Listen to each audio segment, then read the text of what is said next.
Salud amigos, tripulantes de nuestra querida, contaminada y única nave espacial. La misma que, desde la última vez que nos vimos por estos medios, ha dado otra vuelta sobre su eje imaginario y, por supuesto, sigue generando acontecimientos en pleno desarrollo. Acontecimientos que son una dramática continuidad de lo que veníamos reseñando para ustedes sobre los acomodos de la OTAN, las viejas áreas de influencia de otras potencias y sobre todo el momento dramático en que, por todos los puntos de vista que queramos enfocarlo, definitivamente alguien está tratando de cambiar el mapa del Medio Oriente y las condiciones geopolíticas son realmente descaradas cuando se observan con ciertos argumentos. Vamos a mostrarles algunos. ¿Cuántas veces nos oyeron decir Turquía, ángulo sensible de la OTAN, Acuña?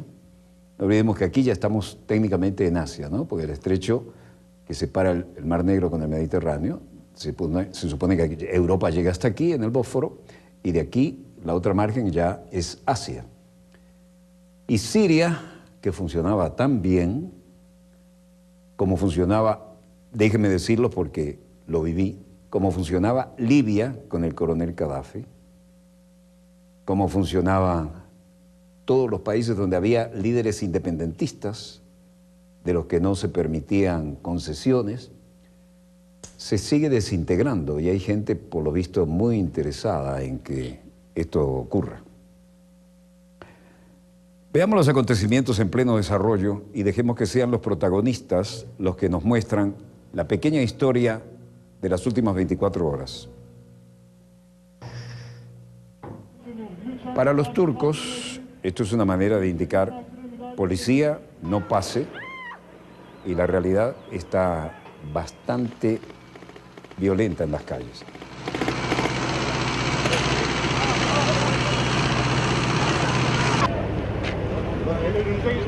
El primer ministro turco dice que los legisladores pro-kurdos colaboran con los terroristas. Ahmet Davutoglu dijo que los legisladores del Partido Democrático de los Pueblos de la Oposición, que es de origen kurdo, habían tratado de colaborar con terroristas y arrastrar a Turquía en el caos. El caos parece a la vista, ¿no?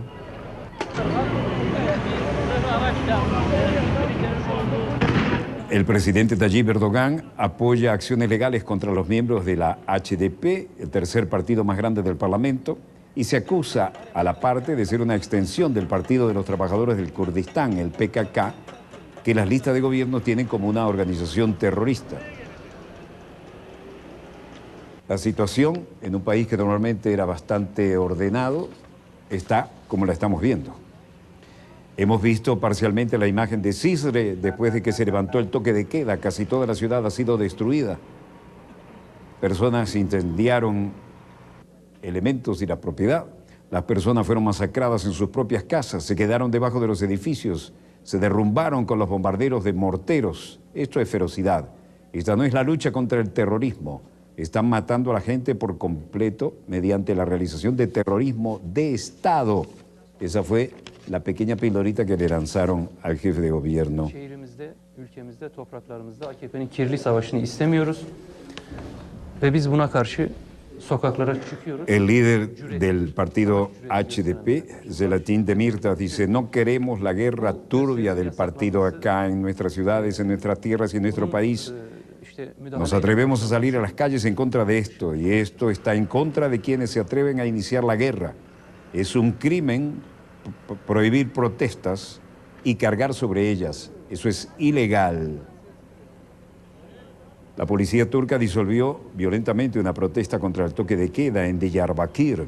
La marcha en la que participaban varios miles de personas pretendía llegar hasta la barriada del sur, en el centro histórico de la ciudad más grande del sureste de Turquía, que está sometida a 3 meses de toque de queda y enfrentamientos entre las fuerzas de seguridad y simpatizantes de la guerrilla kurda PKK.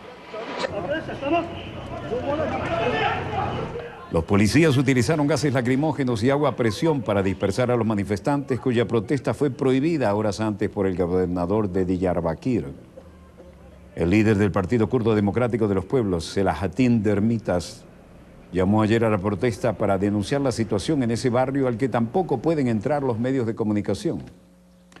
No vemos que una guerra librada 24 horas al día en el centro de una ciudad durante 3 meses sea una situación normal, declaró Dermitas, líder del cuarto partido en el Parlamento turco. Y las consecuencias están a la vista en la ciudad, ¿no? El presidente de Turquía, Erdogan, solicitó hoy desde Nigeria, donde estaba de visita oficial, que la Fiscalía actúe contra Dermitas por hacer declaraciones que pueden crear problemas o romper la paz, según la agencia semipública Anadolu. El ministro de Justicia, Efkan Alak, consideró hoy las declaraciones del líder del HDP como una provocación y pidió a los vecinos de Diyarbakir que no caigan en las provocaciones ni acudan a las marchas de protesta.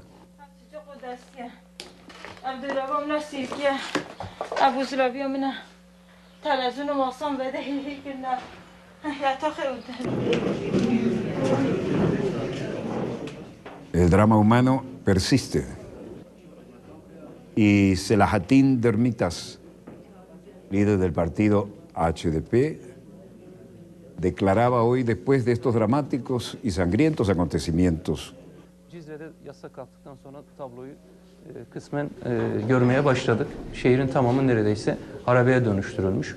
İnsanlar bodrumlarda yakılmış. Hemos visto parcialmente la imagen en Cizre después que se levantó el toque de queda. Casi toda la ciudad ha sido destruida. Las personas fueron quemadas en los sótanos, fueron masacradas en sus propias casas, cayeron debajo de los edificios que se derrumbaron en el bombardeo con morteros. ¿Esta es una lucha contra el terrorismo? No, están matando a la gente mediante terrorismo de Estado.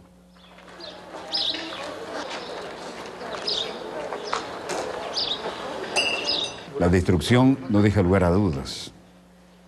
Como ya he dicho, agregó Selahattin, estas personas serán llevados ante la justicia algún día. Y los que dan las órdenes para estas operaciones y los que ejecutan estas órdenes serán castigados por este crimen contra la humanidad. Hem uygulayanlar hem de emrini verenler bu insanlık suçunun cezasını bir gün mutlaka çekecektir. Destrucción realmente desproporcionada sobre un área de habitantes civiles. Un residente de Cizre decía: mira lo que somos, mira en qué nos hemos convertido. Que Dios castigue al que hizo esto.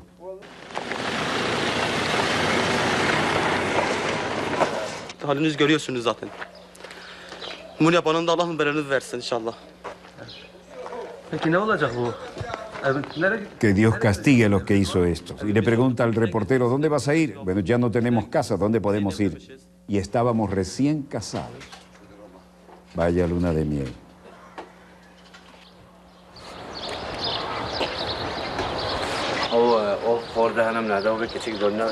La única sensación de normalidad es ver a los niños buscando sus juguetes y escuchar a los pájaros que todavía trinan. Pese a las tremendas explosiones, volvieron al lugar.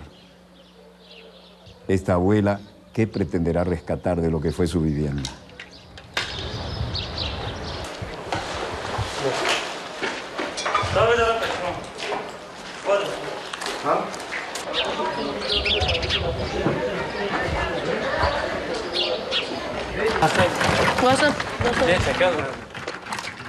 Mientras tanto, el primer ministro turco Davutoglu decía que Diyarbakir sigue haciendo declaraciones provocadoras en el sur.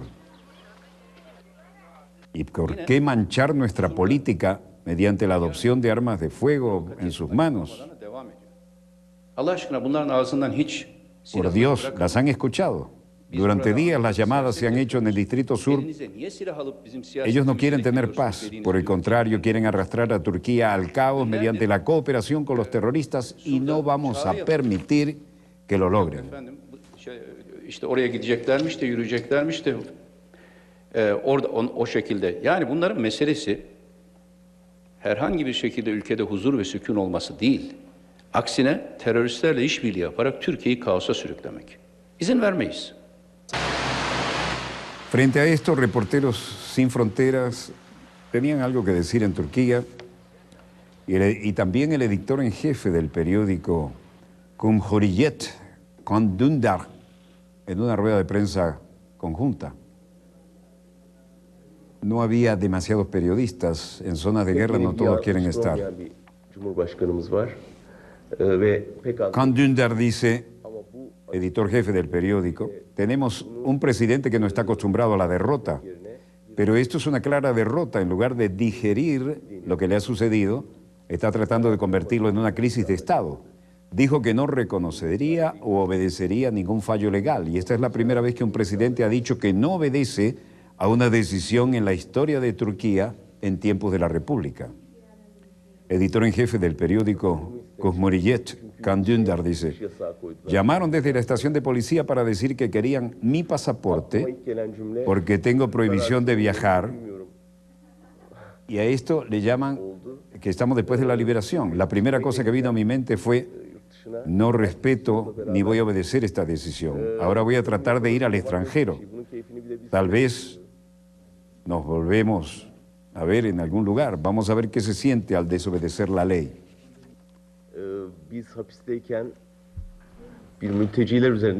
Cuando estábamos en la cárcel hubo una negociación sobre los inmigrantes que llamamos ganga sucia, provenientes de Europa. Para mantener a los inmigrantes lejos de su continente, quieren alquilar un terreno en Turquía y mantener a los inmigrantes. A cambio optan por cerrar sus ojos, pero ignoran lo que nos pasó a nosotros en esta etapa de represión. Y en cuanto a Reporteros Sin Fronteras, el secretario general Christophe Deloire dijo: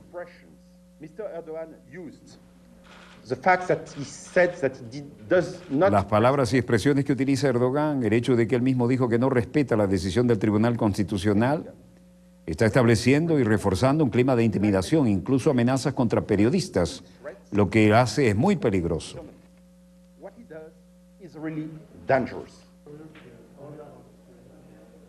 Frente a todo esto y a la detención de periodistas incluso, el periodista Can Dündar, uno de los reporteros turcos recién liberados tras pasar 92 días en prisión preventiva, declaró hoy que su absolución es una derrota para el propio presidente del país euroasiático, Recep Tayyip Erdogan.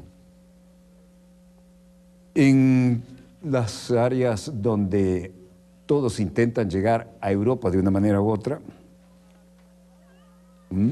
la liberación de este hombre resultó un desafío a la autoridad establecida.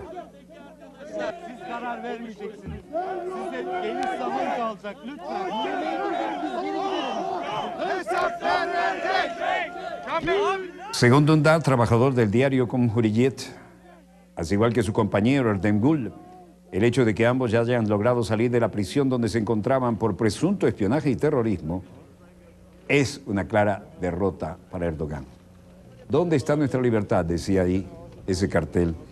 Los periodistas y los que trabajaron allí solidariamente se cosieron la boca para demostrar a qué nivel ha llegado la libertad de expresión en estas extrañas circunstancias. Como ven, tiene los labios cosidos y no fue el único. Y esta fue una de las gráficas que más llamaron la atención a todos los que estaban cubriendo esta más que fluida situación. No es una guerra abierta, pero sí una represión brutal y con silenciador. Este se tapó los ojos, además de coserse los labios. Nada podemos ver, nada podemos decir. Parece ser el mensaje.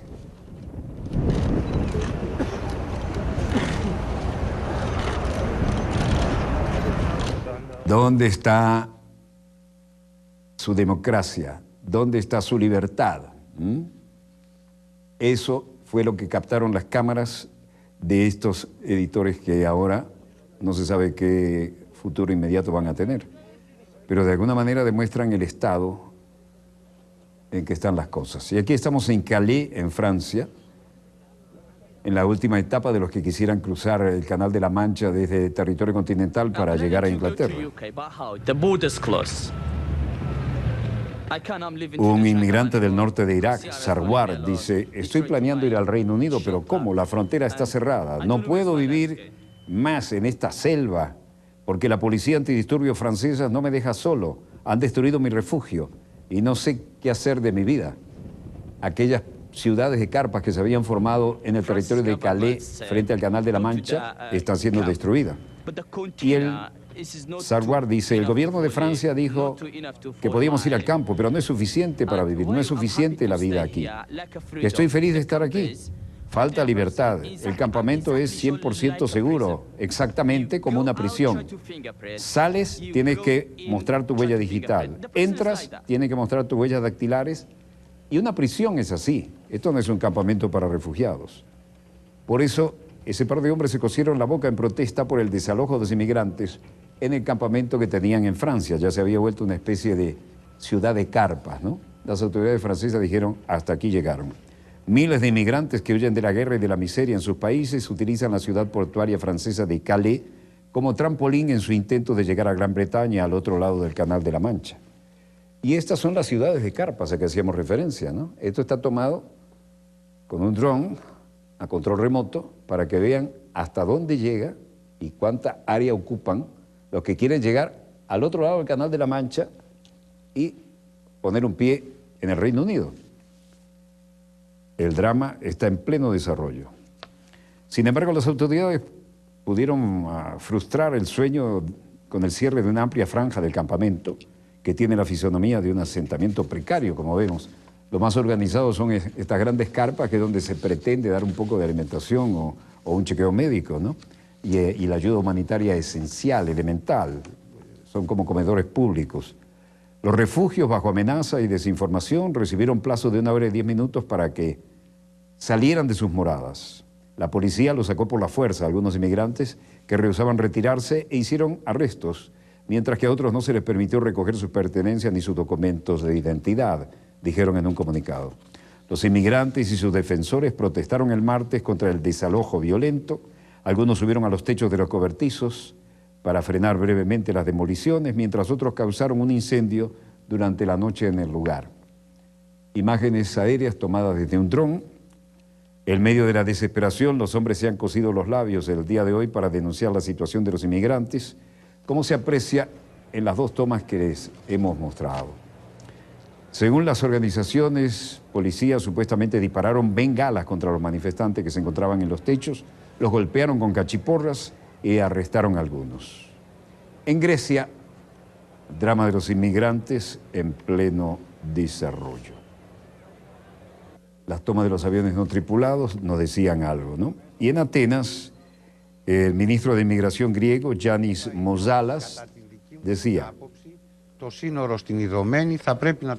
en mi opinión, debemos tener en cuenta la frontera Idomeni cerrada. Estos países, a pesar de estar bajo la presión del presidente de la Unión Europea, de Schulz, desde Juncker y Merkel, desde el Papa, de las Naciones Unidas, desde el jefe de la Cruz Roja,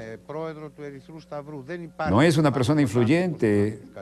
Aún así insisten, no tenemos ninguna razón para creer que esto va a cambiar. Por lo tanto, nos estamos preparando para las consecuencias de esas acciones. Lo dice el ministro griego de Migración.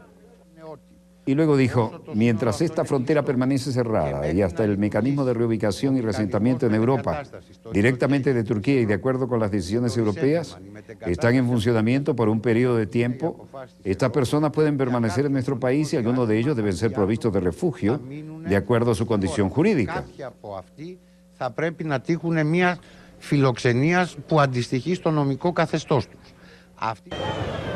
Un inmigrante procedente de Afganistán que llegó hasta aquí, de nombre Harun, dijo, sí, pueden ver cómo están las cosas. Aquí nada está bien. Tratamos de que los niños reciban lo mejor, pero aquí nada está bien. Todo el mundo anda con una gran neurosis, como enfermo o como loco. Y al igual que las familias, niñas, niños, todo el mundo está igual. Si alguien trae la comida, algunas cosas, todo el mundo viene a recogerlas.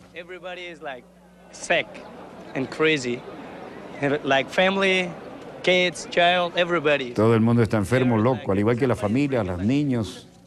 Alguien trae comida, todo el mundo llega a recoger más rápido que nadie, los que se llevan lo mejor. Nadie se preocupa por nosotros ni por los niños. Grecia sigue recibiendo el impacto de la migración masiva, ¿no? Harun, de Afganistán, volvió a declarar y dijo, no hay nadie que llegue con una verdadera ayuda. y refiriéndose a los funcionarios de gobierno, ¿eh? ¿Cómo pasaste tu vida aquí, sin baño, sin nada donde poder hacer las necesidades o poder ducharnos? Casi 6 semanas sin ducharnos. ¿Les parece que estos son condiciones humanas? Grecia, sin embargo, se prepara para ser un país de acogida permanente de refugiados ante el cierre en Macedonia. Ante la escasa perspectiva de que las fronteras de la denominada ruta balcánica se abran próximamente, Grecia se prepara para dejar de ser un país de mero tránsito para convertirse contra su voluntad en uno de acogida permanente para los refugiados. Este análisis, que se aleja de la postura mantenida hasta ahora, lo hizo, según filtraciones en los medios locales, el ministro de Migración, Yannis Mouzalas, en una reunión con los presidentes de las regiones de Grecia. En esta reunión subrayó que no cabe esperar que la frontera con Macedonia vaya a abrirse pronto y calculó que 100.000, como mínimo, son los refugiados migrantes que pueden quedar atrapados en territorio griego, a donde llegaron pero no pueden salir hacia donde pensaban seguir. No estamos en la mejor situación. Dentro de poco los refugiados y migrantes se darán cuenta de que no pueden ir a los países a los que querían llegar, dijo Mouzalas en esta reunión con los medios. Y en Bruselas, diferentes reacciones. Christos Stylianides, el comisionado europeo a cargo de asuntos humanitarios, de ayuda humanitaria, decía, refiriéndose incluso al drama de su país en Grecia, ¿no? The number of refugees continues to rise. El número de refugiados sigue aumentando, también lo hacen sus necesidades humanitarias.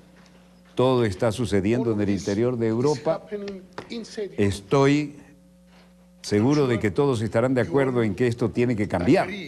Debemos hacer frente a estas necesidades humanitarias ahora dentro de nuestras fronteras.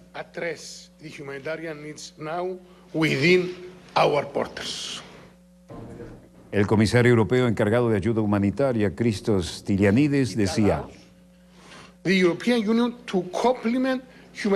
permiten a la Unión Europea complementar las actividades humanitarias en los Estados miembros cuyas capacidades de respuesta administrativas y financieras están siendo superadas, están abrumados.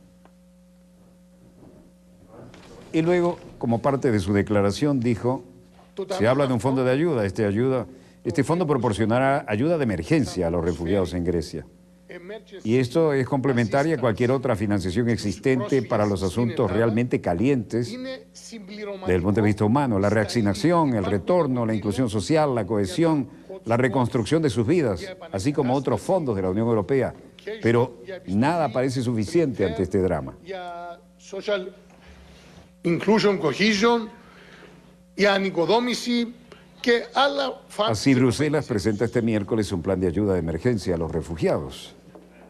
Christos Stylianides dijo que era una propuesta de la provisión de apoyo de emergencia dentro de la Unión Europea y lo dijo en la rueda de prensa con el portavoz de la Comisión Europea, Margaritis Chinas. Nada de esto parece estar a la altura de las necesidades y ciertamente el drama está en pleno desarrollo. Y ahora estamos en Madrid y en el Parlamento. El líder de Podemos, Pablo Iglesias, con su informal presencia juvenil, sale al ataque. Buenos días, Egunon, bon día. Vamos a votar que no a su investidura, señor Sánchez, y le voy a explicar por qué. El pacto que presenta imposibilita revertir los efectos más duros de la crisis y consolida las principales políticas del Partido Popular. Quizá ello tenga que ver con los economistas que lo han negociado. Van a permitir también que homenajee la memoria de los trabajadores de Vitoria, asesinados hace 40 años por... Señor Sánchez, desde el principio le dijimos que usted tenía 2 opciones sobre la mesa, o la gran coalición o un gobierno progresista. Ese gobierno progresista hubiera podido lograr, se lo aseguro, los apoyos parlamentarios necesarios. No la semana que viene, como decían Tipicol y como repitió usted ayer. Me da la impresión de que su discurso pasará a la historia por eso. El discurso de la semana que viene. Hoy, señor Sánchez, hoy podríamos tener ya un gobierno si usted hubiera optado por formarlo con nosotros. Durante su intervención, Iglesias encaró a Rajoy diciendo: sabe que hay corrupción y precariedad, pero denuncian cualquier intento de cambiar las cosas como peligroso e imposible. Usted puede aún rectificar, usted puede aún ser presidente del gobierno y estar a la altura de las siglas de su partido. Hoy le vuelvo a tender la mano, señor Sánchez, para pedirle que tras este fracaso negocie con nosotros, desde la fraternidad y en interés de las gentes y los pueblos de España, negocie con nosotros un programa y un gobierno de cambio real. Los números dan, y usted lo sabe, un gobierno con nosotros, con Izquierda Unida, con Compromís, obtendría más votos favorables que negativos en esta Cámara. No vete usted abstenciones y acabe usted con las líneas rojas. Deje de obedecer a los oligarcas, señor Sánchez. Deje de escuchar los cantos de sirena que le llevan al naufragio. Las cosas se ponen calientes y los que ya han cerrado aparentemente su ciclo, como los Rajoy y compañía, no tienen muchas respuestas a una realidad contundente que afecta a todos. Tenemos una propuesta clara. Tenemos una propuesta sin ambigüedades, y es que Mariano Rajoy deje de ser presidente del Gobierno hoy mismo con el voto a favor de su grupo parlamentario. Miren, lo digo claramente, a mí nada más me gustaría que hubiera un gobierno de izquierdas en este país. Por tanto,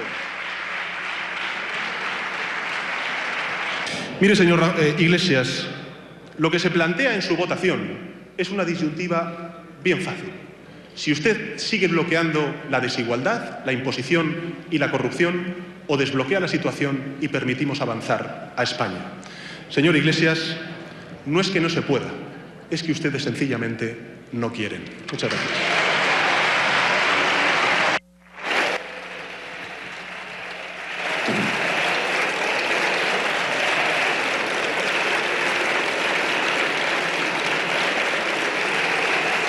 Gracias. Bueno, las cosas se han puesto bastante movidas hoy, ¿eh? Dejamos el Parlamento español en una situación bastante difícil y quiero hoy hacerle justicia a gente que nos ha enviado numerosos y muy importantes libros, y me voy, señor director, a nuestro escritorio para aprovechar cámara 1 aquí.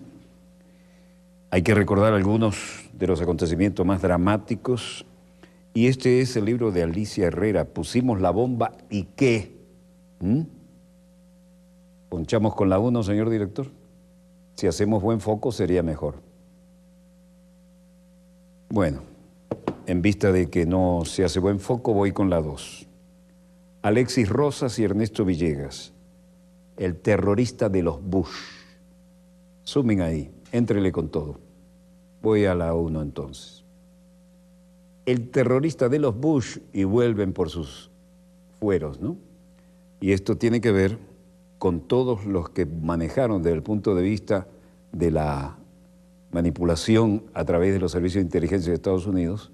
Vean los caramelitos que están aquí, ¿no? Todos los grandes terroristas que estuvieron actuando, y muchos de ellos eran precisamente altos funcionarios de la ONU, ¿no? de la CIA, que de la ONU. Y aquí hay un libro que es fundamental para entender el proceso que se está viviendo en la hermana República de Cuba. La confrontación a los intentos de normalización. De la confrontación a los intentos de normalización, la política de Estados Unidos hacia Cuba. Y esto es un libro que todo el que quiera estudiar este tema debería conseguir. Tiene un amplísimo trabajo de investigación y de archivo. Y la operación Peter Pan, cerrado el círculo en Cuba, ¿no? Cuando en aquellos tiempos en que todo el mundo temía por el futuro de sus hijos y les vendieron la idea a los servicios de inteligencia estadounidenses y de la oposición que iban a perder la patria potestad, y decenas de miles de estos niños se los llevaron a Estados Unidos desde Cuba. Por supuesto, nunca pasó ni lo uno ni lo otro. Fluida situación hoy en el panorama internacional. Vamos a hacer un breve corte y volveremos a estos acontecimientos que están realmente en pleno desarrollo. Breve corte y volvemos de inmediato. Ya volvemos. Volvemos con más acontecimientos en pleno desarrollo.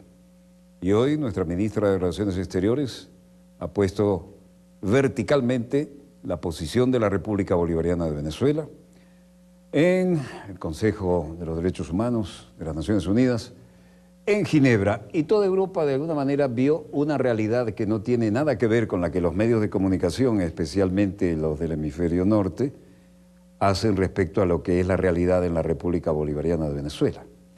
Veamos los acontecimientos en pleno desarrollo a través de nuestra joven y digna representante que puso claramente los puntos sobre las íes. Este es el momento en que el presidente le da el uso de la palabra. Muchísimas gracias, presidente. Bueno, muy buenas tardes a todos ustedes. En nombre del presidente de la República Bolivariana de Venezuela, el presidente Nicolás Maduro Moros, y en nombre del pueblo de Venezuela, extendemos un saludo a este Consejo de Derechos Humanos, sitio sagrado para la consagración de los derechos humanos de toda la población mundial. Hace apenas 3 meses estuvo nuestro presidente acá agradeciendo la reelección de Venezuela para el Consejo de los Derechos Humanos del año 2016-2018 y dando palabras de aliento en la promoción y la defensa y el ejercicio efectivo del disfrute de los derechos humanos en nuestro país. Como todos los años venimos a este segmento, a este alto segmento, a hablar de un tema que es esencial para la humanidad. Y si necesitamos hacer un balance, si hacemos una revisión de lo que está ocurriendo hoy en el mundo, sabemos que los derechos que más han sido vulnerados ha sido el derecho de los pueblos a la patria, el derecho de los pueblos a la paz, un derecho humano fundamental. Sin patria no puede haber ningún tipo de derecho, no puede haber derechos civiles, políticos, económicos, sociales. Este año justamente se cumplen 50 años de los pactos de derechos civiles, políticos, de los pactos de derechos económicos y sociales. Se cumplen también recientemente, hace apenas unos días, se cumplen 50 años del Programa de las Naciones Unidas para el Desarrollo. Se cumplen además 10 años de este Consejo. Y tendríamos que hacer un balance de cuál es el desafío actual del Consejo de los Derechos Humanos. El mundo vive graves amenazas, señor presidente, a su institucionalidad jurídica y a la paz. Solamente en el informe de ACNUR del año 2016 habla de 7 millones de desplazados producto de la guerra y de la violencia extrema en Siria. El derecho a la patria del pueblo sirio, el derecho a la paz del pueblo sirio, ha conllevado a violaciones masivas de los derechos humanos de este hermano pueblo. Pasémonos también por la primavera árabe. ¿Cuál ha sido el resultado de la primavera árabe? Que prometió esperanza a los pueblos del Medio Oriente. Y hoy vemos lo que ocurre en Irak, lo que ocurre en Libia. La primavera árabe se convirtió en un paraíso para las transnacionales petroleras para apoderarse de los recursos energéticos de estas naciones. Pero se convirtió también en infierno para los pueblos de estos países hermanos. Si pasamos a Palestina, es un escándalo que todavía hoy, a 70 años de la vigencia del sistema de las Naciones Unidas, el pueblo palestino no haya recuperado su territorio legítimo, el pueblo palestino no tenga acceso a condiciones mínimas de garantía de los derechos humanos. Apoyamos la posición que tuvo ayer dignamente el canciller del Estado palestino al señalar que no hay diferencia entre los grupos terroristas y el terrorismo de Estado que se ejerce desde el Estado de Israel contra el humilde pueblo palestino. Y apoyamos también la solicitud de boicot económico contra las potencias ocupantes. Realmente lo que ocurre, la masacre contra el pueblo palestino, ya lo decíamos el año pasado acá, debe llamarnos a todos en nuestros corazones, en nuestras conciencias, debe llamarnos a la reflexión, pero principalmente a la acción. Cuando vemos que han ejecutado más de 500 niños, cuando vemos que 700 niños todavía son procesados, están detenidos, niños de 3 años, son unas cosas escandalosas, bárbaras, nos preguntamos, ¿dónde está el sistema universal de los derechos humanos? Es un desafío a resolver. No podemos seguir esperando porque se resuelva la masacre contra el pueblo palestino. tema de las migraciones, lo que ha representado el Mediterráneo, es una vergüenza para la humanidad entera. Producto de los modelos económicos que no satisfacen las realidades y las necesidades globales de los pueblos. Y estos pueblos que buscan otro horizonte, otra esperanza, han encontrado en el Mediterráneo, lamentándolo mucho, han encontrado una tumba para sus esperanzas.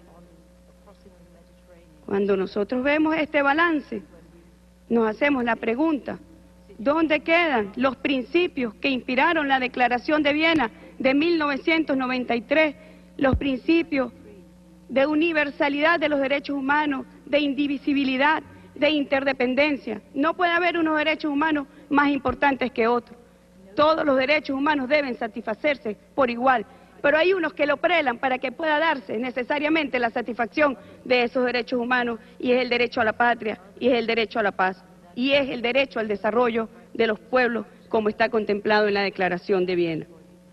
Cuando nosotros vemos que el 1% más rico del planeta posee las riquezas del 40%, sabemos que hay un desbalance que promueve la desigualdad de los pueblos.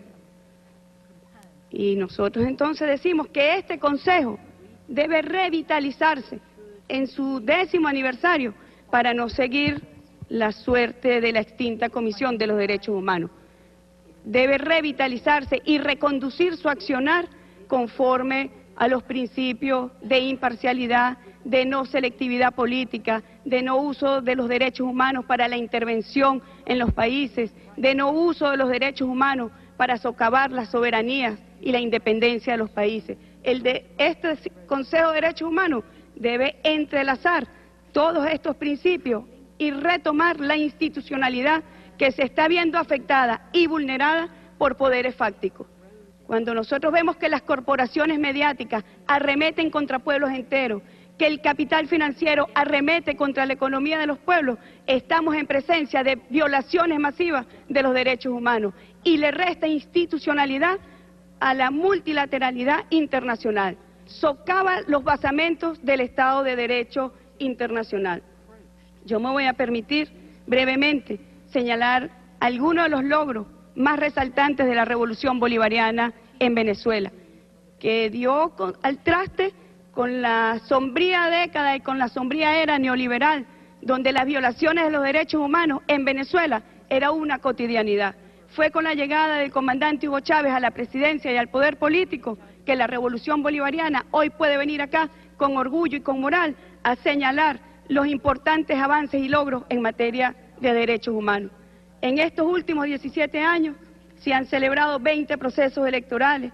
La última elección realizada el 6 de diciembre registró una participación cerca del 75% del pueblo de Venezuela. Venezuela cuenta además con más de 1.400 comunas y 45.000 consejos comunales registrados, donde hace vida directa en democracia participativa y protagónica el pueblo de Venezuela. Se han constituido además 12 consejos presidenciales de gobierno popular que acompañan al presidente de la República en el ejercicio del poder en Venezuela. En 16 años de revolución se han constituido 1.225 medios alternativos y comunitarios que existen con los medios comerciales y los medios públicos. En la educación primaria se alcanzó una tasa de escolaridad del 93.4%. En la educación media, la tasa neta de escolaridad es del 75%. En la educación universitaria, el 83%. A pesar de los ataques a la economía nacional y a pesar de la crisis financiera, se ha logrado una disminución de la tasa de desempleo a un 6%. A pesar de los ataques contra la economía nacional y la crisis financiera y la baja de los precios del petróleo, el empleo formal ha alcanzado un 60%. En 1998, apenas el 16% de la población con edad de pensión tenía reconocimiento a este derecho, a la pensión de vejez. Hoy, en el año 2015, alcanzamos el 84% de personas con edad de pensión que disfruta de este derecho. Hemos pasado de 387.000 personas pensionadas a 3.090.281 pensionados en 2015. Esto representa un crecimiento de la época neoliberal a la revolución bolivariana, representa un crecimiento del 800%. En los últimos 5 años se han entregado más de 1 millón de viviendas dignas, un fenómeno que no ha ocurrido en ninguna parte del mundo. La esperanza de vida ha crecido a 75 años. Los hogares en pobreza extrema disminuyeron del 11% al 4,7%.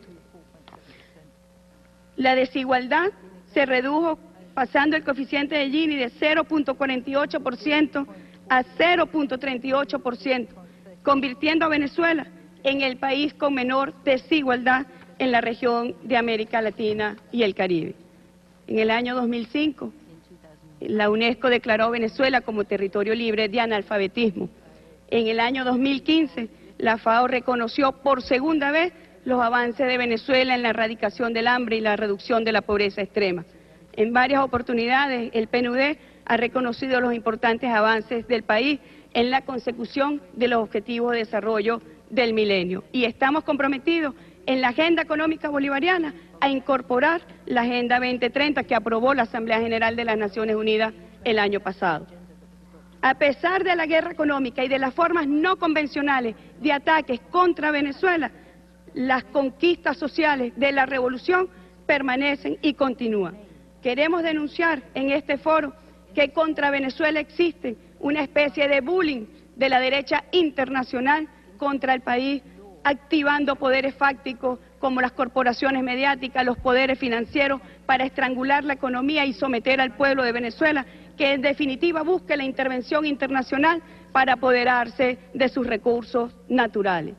Queremos además denunciar ante este foro tan importante como espacio superior en materia de derechos humanos que la oposición venezolana no democrática pretende ahora desde la Asamblea Nacional vulnerar el Estado de Derecho constitucional de los derechos humanos a través de una denominada ley de amnistía que perdona delitos como el narcotráfico, el terrorismo, la corrupción, el fraude inmobiliario y todo tipo de delitos cometidos desde el 1 de enero de 1999, cuando entró en vigencia la Constitución de la República Bolivariana de Venezuela, hasta su entrada en vigencia, perdonando incluso delitos que puedan cometerse a futuro, dándole la esperanza a las facciones violentas políticas en Venezuela para derrocar el gobierno y dándole esperanza con esta ley de impunidad y de autoperdono. Esto violenta absolutamente toda la doctrina internacional en materia de amnistía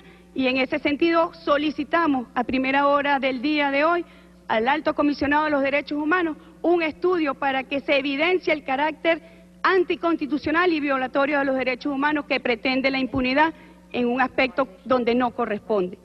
Finalmente, queremos informar que el día 27 de febrero el presidente de la República, Nicolás Maduro, aprobó el Plan Nacional de Derechos Humanos 2016-2019, un plan que fue ampliamente consultado con todos los sectores que hacen vida nacional en Venezuela.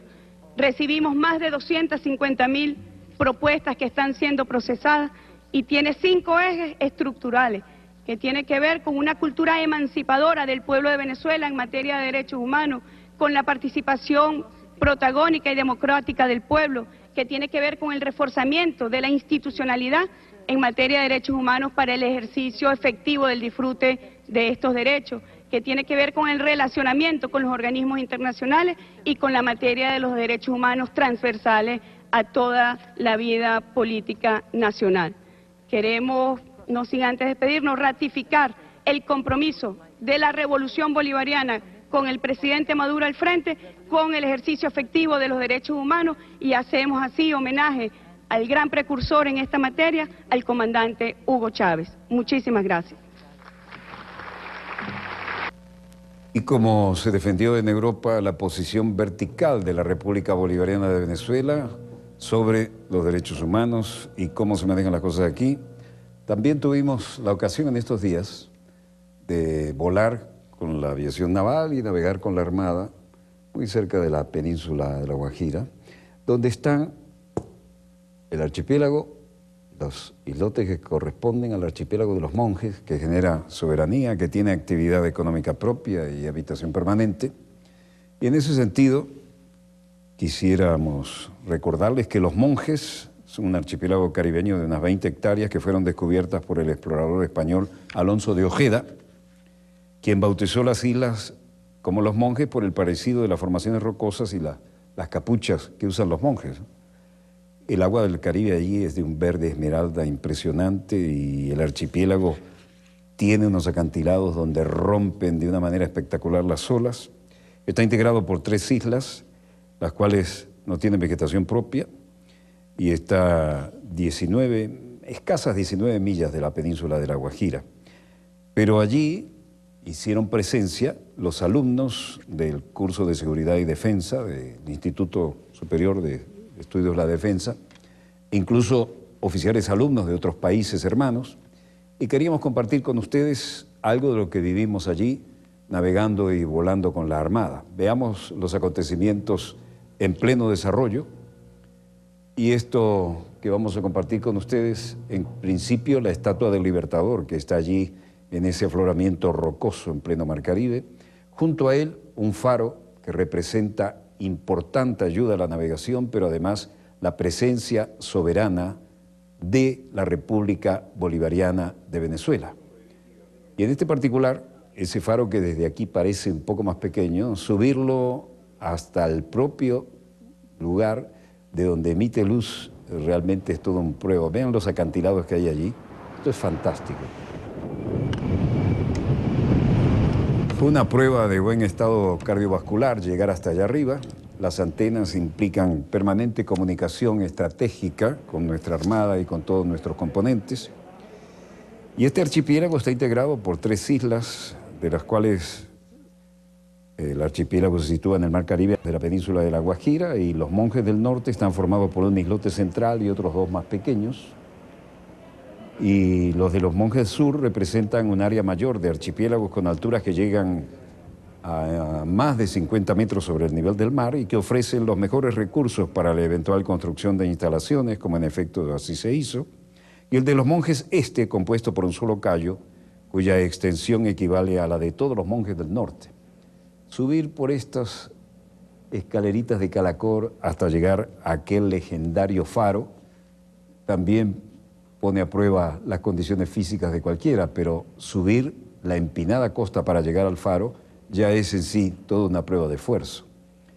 Interesante experiencia, y el gobierno venezolano construyó el faro y el apostadero de la Armada, el cual mantiene en la zona, además de construir un puente entre 2 de las islas, y en los últimos años terminó de construir instalaciones para pescadores. En cuanto a capacidad electrónica y de combate y misilística, están haciendo actos de presencia soberana en nuestro Mar Caribe. Y aquí estamos en la cota más alta del archipiélago de los monjes, el faro de los monjes, lleno de leyendas como todo el Mar Caribe, y que sea de día como ahora, brilla y gira igual que en la noche. Las islas generan derechos de zona económica exclusiva y mar territorial. Se realizan todo tipo de actividades pesqueras y de apoyo a embarcaciones, pesca y vigilancia oportuna para transporte de petróleo proveniente de las instalaciones cercanas de los estados Zulia y Falcón. Allí se llevó adelante el curso de Seguridad y Defensa, en el que participan numerosas naciones de las hermanas repúblicas de la patria grande latinoamericana y caribeña. 24 horas heridos, caídos de los que son criminales que están en la actividad, hermanos del componente de la Fuerza Armada, hermanos del componente también de los organismos civiles, caídos dentro de este flagelo, mafia, todo un sistema y un aparato. Instituto de Altos Estudios de la Defensa Nacional, Gran Mariscal de Ayacucho, Antonio José de Sucre. Drogas del mundo, y con la mala conciencia que tienen sus presidentes, se bajan los pantalones y aceptan 7 bases cuando nosotros nos negamos a tener partida aquí.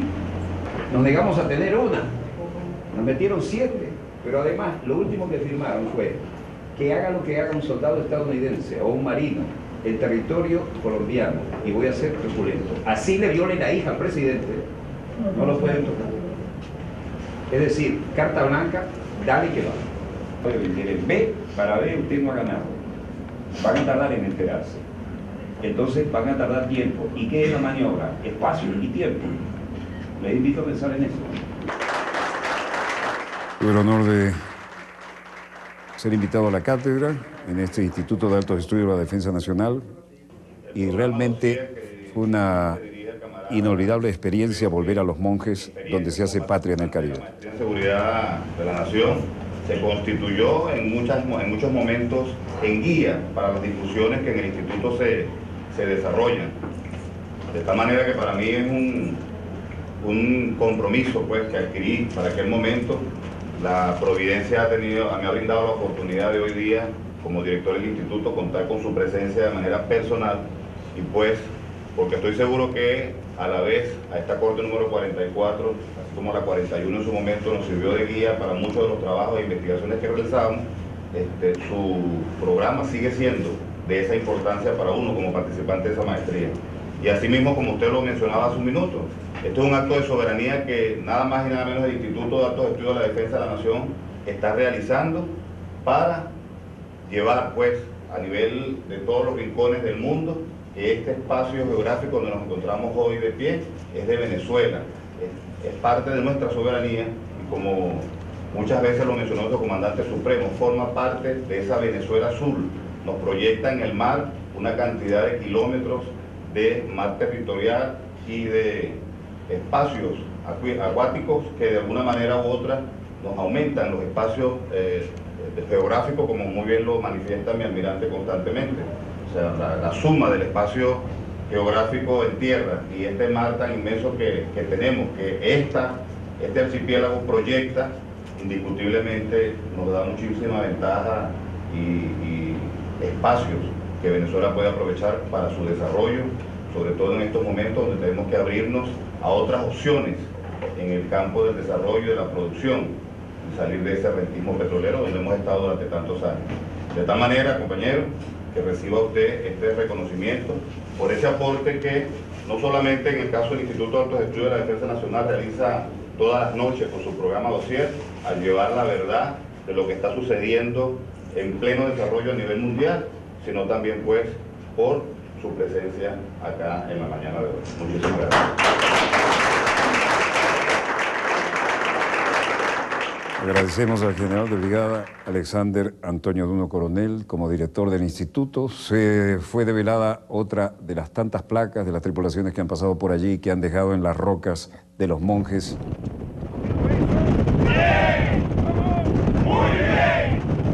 Sí nos ven, ¿eh? Todos saben nuestro grito de guerra.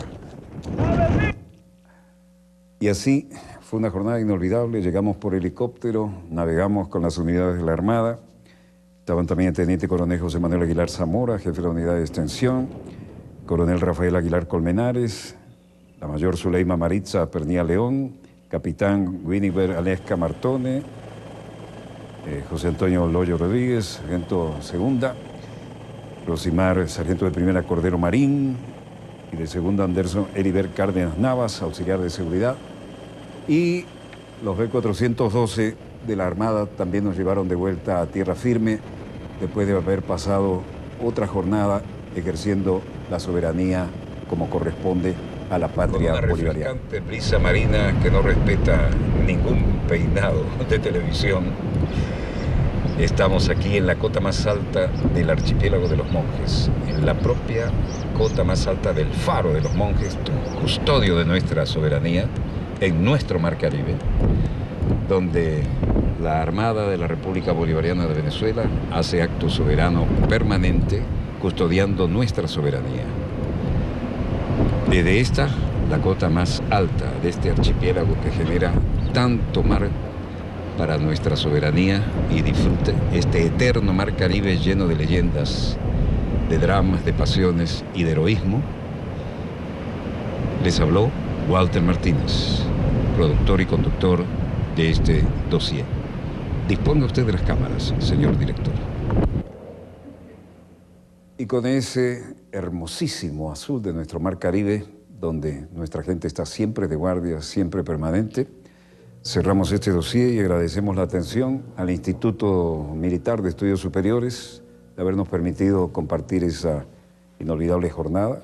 No era la primera vez que estábamos allí, pero sí la primera vez que hacemos al menos un registro para agradecer a todas nuestras damas y hombres de uniforme esa permanente, lejana, pero eficiente guardia de nuestra soberanía, sobre todo en lo que tiene que ver con un área tan sensible como esa. Hasta aquí nuestro dossier de hoy. Les habló Walter Martínez, productor y conductor del mismo, desde el estudio 3 de Venezolana de Televisión, el canal pionero de la República Bolivariana de Venezuela. Termina aquí Dossier, el programa decano en todo el hemisferio occidental de la información internacional vía satélite. Disponga usted de las cámaras, señor director.